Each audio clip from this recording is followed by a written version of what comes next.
The hyoid bone, and this is the thyroid cartilage, and the cricoid cartilage, cricothyroid.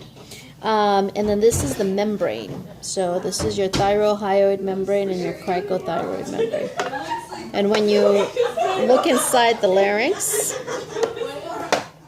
you can see the epiglottis, which is this structure here, and then the glottis would be this area in the middle.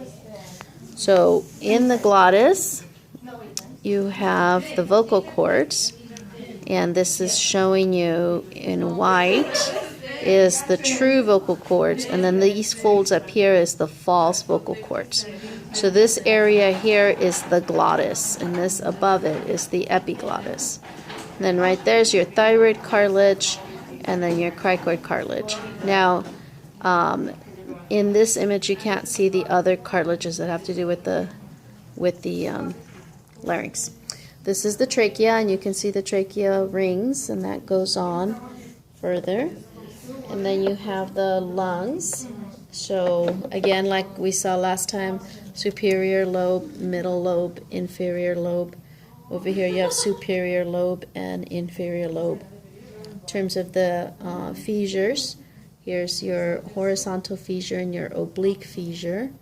And then over here is the oblique fissure and the cardiac notch.